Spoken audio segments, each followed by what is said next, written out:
Avant de plonger dans cette histoire incroyable, pensez à vous abonner à la chaîne et à activer la cloche. Ici, chaque récit a quelque chose à dire, et vous ne voudrez pas en manquer un seul. Elisa n'avait que 19 ans, une beauté fragile et une vie déjà marquée par la pauvreté et les illusions perdues. Ses amis la voyaient comme une rêveuse, mais derrière son regard doux se cachait une peur constante, celle de ne jamais échapper à la misère. C'est dans un salon de thé luxueux du centre-ville qu'elle fit la connaissance de Victor Delambre, un homme de 75 ans, richissime entrepreneur à la retraite, connu pour ses manières raffinées et ses secrets bien gardés. Sa voix grave, son regard perçant et son calme glacial fascinaient autant qu'il troublait. Victor lui parlait souvent de sa solitude, de sa demeure immense au sommet d'une colline, et du vide laissé par la mort de son épouse.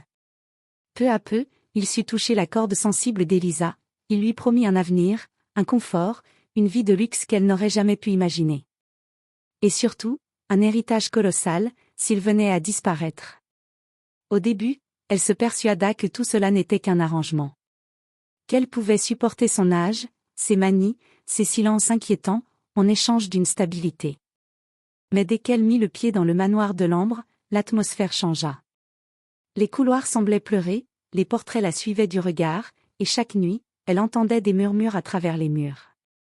Victor, lui, devenait de plus en plus étrange. Son ton tendre se changeait parfois en ordre froid, ses yeux s'allumaient d'une lueur presque démoniaque. Un soir, alors qu'elle descendait discrètement au rez-de-chaussée, Elisa entendit Victor parler seul dans la bibliothèque. Sa voix tremblante semblait supplier quelqu'un, ou quelque chose. « Tu m'as promis encore 10 ans. » 10 ans, pas moins. Il n'y avait pourtant personne dans la pièce. Ce fut la première fois qu'Elisa comprit qu'elle n'avait pas seulement vendu son âme à un vieil homme riche. Elle l'avait peut-être donnée à quelque chose de bien pire. Le taxi s'arrêta au pied d'une longue allée bordée de cyprès. À travers la vitre embuée, Elisa aperçut la silhouette du manoir Delambre, immense, sombre, presque englouti par le brouillard de fin d'après-midi. Elle sentit un frisson courir le long de son dos. Le chauffeur, un vieil homme aux mains tremblantes, refusa de monter plus haut. « Je vous laisse ici, mademoiselle. »« On dit que là-haut, les âmes ne dorment jamais, » murmura-t-il avant de redémarrer, sans même attendre son pourboire. Elisa resta seule, sa valise à la main, le cœur battant. Chaque pas résonnait sur les pavés comme une mise en garde. À la porte principale, un majordome au visage impassible l'accueillit.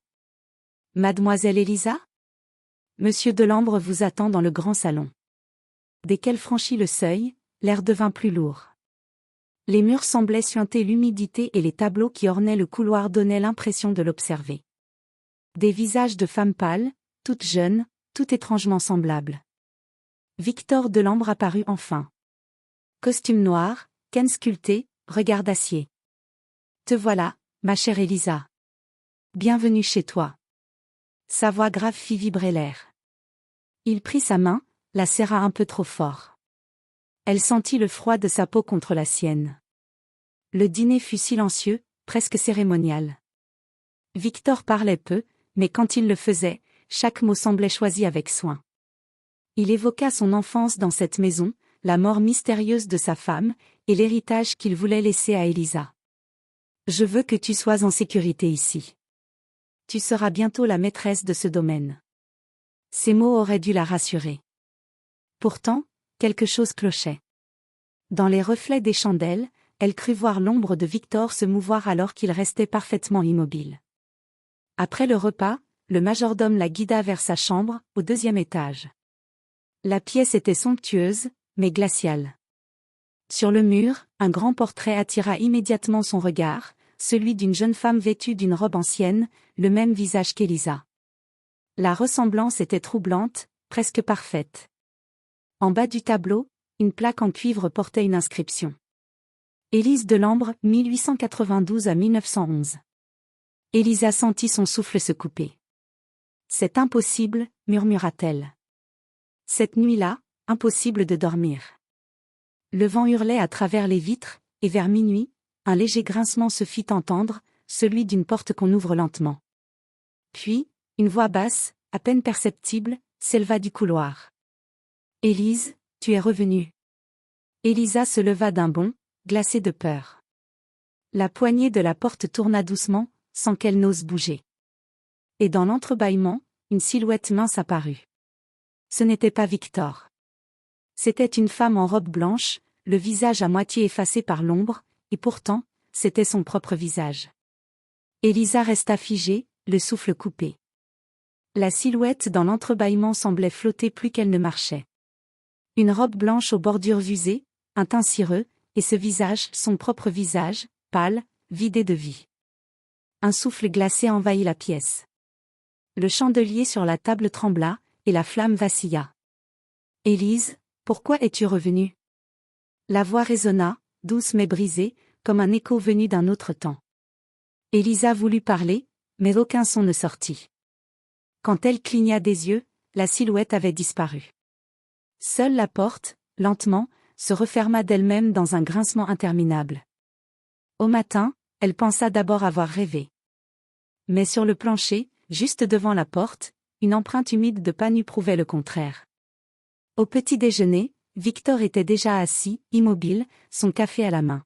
« Tu as bien dormi, ma chère ?» demanda-t-il, un sourire presque forcé au coin des lèvres. « J'ai cru voir quelqu'un dans ma chambre. »« Ah » répondit-il calmement. Le manoir a sa mémoire. Parfois, il se souvient de ce qu'il a perdu. Elisa frissonna. Victor changea aussitôt de ton, redevenant charmeur, presque paternel. Il lui proposa une visite du domaine. La maison semblait interminable, des couloirs aux tapisseries poussiéreuses, des portes verrouillées, des portraits de famille qui se ressemblaient tous. Mais ce fut dans la bibliothèque qu'Elisa ressentit la présence la plus forte. Une pièce gigantesque, où l'air sentait le vieux papier et le secret. Sur un bureau, un grand livre ouvert, jauni par le temps, attira son attention. C'était un registre de famille. Les noms de Lambre y figuraient sur plusieurs générations. Mais quand elle tourna la page, elle sentit son cœur s'arrêter. Sous la date 1911, on lisait « Élise Delambre, épouse de Victor Delambre, décédé à 19 ans. » La même année, la même apparence. Et juste en dessous, écrite d'une main tremblée. « Elle reviendra toujours, tant qu'il la cherchera. » Un craquement fit sursauter Elisa. Victor se tenait derrière elle, silencieux, la fixant avec intensité. « Ce livre n'est pas pour toi, » dit-il d'un ton soudain glacial, refermant brusquement le registre. « Qui est Élise » osa-t-elle demander. « Une erreur du passé » répondit-il simplement avant de quitter la pièce. Mais dès qu'il eut disparu, Elisa remarqua quelque chose que Victor avait tenté de cacher. Dans le reflet d'un miroir, derrière les rayons de livres, une porte dissimulée. La jeune fille s'approcha. Elle posa la main sur le bois ancien, et sentit sous ses doigts les gravures d'un symbole étrange, semblable à un serpent mordant sa propre queue. La porte était verrouillée. Pourtant, en se penchant, elle distingua une faible lueur à travers la fente, et l'écho d'une respiration lente, régulière, presque inhumaine. Elle recula d'un pas. Puis, d'une voix étouffée, venue de derrière la porte, un murmure la fit trembler jusqu'à l'os. « Aide-moi, avant qu'il ne te prenne aussi. » Cette nuit-là, Elisa ne dormit pas. Le manoir semblait respirer, émettre des bruits lointains, comme si ses murs parlaient entre eux. Chaque craquement, chaque souffle du vent lui rappelait la voix qu'elle avait entendue derrière la porte. Au petit matin, elle se leva décidée. Elle devait comprendre. Dans la bibliothèque, la poussière n'avait pas bougé. Le livre de la veille avait disparu, sans doute caché par Victor. Mais la porte secrète était toujours là, presque invisible derrière les étagères. Elisa observa le symbole du serpent mordant sa queue. Ses doigts tremblaient, pourtant elle sentit un léger creux au centre du dessin. Elle appuya. Un déclic se fit entendre. La serrure céda. La porte s'ouvrit lentement, libérant une odeur d'humidité et de cire brûlée. Une étroite descente en colimaçon s'enfonçait dans la pénombre. Une bougie encore tiède reposait sur la première marche. Quelqu'un était venu récemment. Elle descendit, une main contre le mur froid. Plus elle avançait, plus l'air devenait lourd. Au bout du couloir, une grande pièce circulaire s'ouvrit. Sur les murs, des portraits de jeunes femmes, toutes différentes, et pourtant, toutes semblables à elle. Devant chaque portrait, une plaque de marbre portait un nom et une date. Élise, 1911. Camille, 1938. Clara, 1965. Sophie, 1992. Elisa, vide. La dernière plaque, celle avec son propre prénom, n'avait pas encore de date. Son sang se glaça. Au centre de la pièce, une grande cuve en verre, remplie d'un liquide sombre, émettait une lumière rougeâtre. Et à côté, un fauteuil ancien. Victor y était assis, immobile, comme s'il l'attendait. « Tu n'aurais pas dû venir ici », dit-il sans lever les yeux. « Qu'est-ce que c'est que tout ça » cria-t-elle. « Qui sont ces femmes » Victor se leva lentement. Son visage paraissait plus jeune que la veille. Ses rides semblaient s'être effacées. « Elles sont mon éternité », murmura-t-il. « Tu vois, ma chère Elisa, le corps vieillit, mais l'âme peut se régénérer, à condition de trouver le bon réceptacle. » Il s'approcha, ses yeux brillant d'une lueur presque surnaturelle. « Tu es celle que j'attendais. Celle qui me ramène à elle. » « Ah, elle ? Élise. La première. Ma femme. Tu lui ressembles tant. » Il tendit la main vers elle. La flamme de la bougie vacilla, et Elisa recula, effrayée. « Non, vous êtes fou. »« Fou ? Non, éternel. » Alors, derrière lui, une silhouette se forma lentement dans la vapeur du liquide. C'était la femme en blanc, la même apparition qu'Elisa avait vue la nuit précédente. Son visage reflétait à la fois la douleur et la colère. « Laisse-la partir, Victor. Tu m'as déjà volé toutes les autres. » Victor hurla. « Tais-toi, Élise. » La lumière s'intensifia, la cuve trembla. Elisa sentit une force invisible la tirer vers le centre de la pièce. Elle se débattit, cherchant une issue. Au sol, elle vit la clé d'un coffre ancien. Sans réfléchir, elle la ramassa et ouvrit le coffre. À l'intérieur, un vieux journal. Les pages racontaient l'horreur. Chaque femme que Victor avait aimée ou possédée avait été utilisée dans un rituel pour prolonger sa vie. Toutes étaient mortes à 19 ans. Et elle, Elisa, était la prochaine. Mais la voix du spectre retentit de nouveau, plus forte. « Détruis le cercle, avant qu'il ne t'enchaîne aussi. » Elisa prit une bougie et la lança sur les symboles gravés au sol. Le feu se propagea aussitôt. Victor hurla, tentant d'éteindre les flammes, mais son visage commença à se tordre, se craqueler. La jeunesse qu'il volait depuis des décennies s'évaporait sous ses cris. « Non. Élise. Tu m'avais promis. » Le spectre de la femme blanche tendit la main vers Elisa, un sourire triste aux lèvres. « Cours, et vise pour nous toutes. » Alors le manoir entier trembla. Elisa s'élança dans l'escalier, le souffle court, tandis que derrière elle, les flammes dévoraient les murs et les âmes piégées. Lorsqu'elle atteignit la sortie, l'aube commençait à se lever. Le manoir s'effondra dans un grondement sourd, comme s'il s'enfonçait dans la terre pour toujours. Le manoir de l'Ambre n'était plus qu'un tas de cendres. Les flammes s'étaient éteintes à l'aube, ne laissant derrière elles qu'une odeur de bois brûlé et de secrets consumés. Elisa, recouverte de suie et les yeux rougis, resta longtemps à contempler les ruines. Elle tremblait, mais au fond d'elle, quelque chose s'était brisé, et quelque chose d'autre venait de naître, une étrange paix. Les sirènes des pompiers finirent par retentir. Les autorités ne retrouvèrent aucun corps, ni celui de Victor, ni trace d'autres occupants.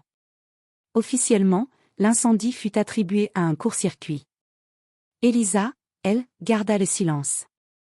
Comment leur expliquer qu'elle avait vu un homme redevenir poussière sous ses yeux? Quelques semaines plus tard, elle reçut une lettre. Une enveloppe ancienne, au sceau marqué d'un serpent mordant sa queue. À l'intérieur, un document juridique, le testament de Victor de l'Ambre.